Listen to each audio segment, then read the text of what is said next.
ఈ ear rings చూసారా అండి? పైన లక్ష్మీదేవిని పైన ఫిక్స్ చేసి వస్తాయి అనమాట. చాలా అంటే చాలా బాగుంటాయి. క్లియర్గా చూడండి, రియల్ 1 గ్రామ్ గోల్డ్ అనమాట. ఈ వచ్చి నెమలి డిజైన్లో వచ్చిన పెద్ద పెద్ద స్టడ్స్ అండి. చాలా అంటే చాలా బాగుంటాయి. చాలా చూసారా, క్లియర్గా చూడండి ఎంత బాగున్నాయో కదా.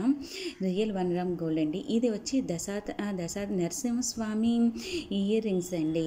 రియల్ 1 గ్రామ్ గోల్డ్ చాలా అంటే చాలా బాగుంటాయి. కొంచెం బిగ్ సైజ్ వస్తాయి.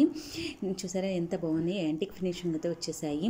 ఇవి వచ్చి లక్ష్మీదేవి సీజెడ్లో వచ్చిన హై క్వాలిటీలో వచ్చిన ఇయర్ రింగ్స్ అండి. చాలా బాగున్నాయి కదా. ఇవి డిఫరెంట్గా ఉండే బుట్టలండి. చూడండి ఈ బుట్టలు చూసారా, సీజెడ్ ఐటమ్ వచ్చింది, హై క్వాలిటీలో వచ్చినాయి. చాలా అంటే చాలా బాగుంటాయి. కావాలనుకున్న వారు వెంటనే కాంటాక్ట్ చేయండి. చూసారా ఎంత బాగుందో కదా. ఇవి వచ్చి హై క్వాలిటీలో వచ్చిన సీజెడ్లో వచ్చిన ఇయర్ రింగ్స్, డిజైనర్ పీస్ అని చెప్పచ్చు. చాలా అంటే చాలా బాగున్నాయి. చాలా హై క్వాలిటీలో అయితే వచ్చేసినాయి. చూసారా ఎంత బాగున్నాయో. ఇవి వచ్చి వైట్ స్టోన్లో వచ్చిన సీజెడ్లో వచ్చిన ఇయర్ రింగ్స్ అండి. ఇవి కాంబో సెట్స్. ఇవి రెండు కూడా మనకి హై క్వాలిటీలో వచ్చేస్తాయి. అలాగే ఇవి కూడా studs and ear rings high క్వాలిటీలో వచ్చేసి కాంబో సెట్స్ అండి.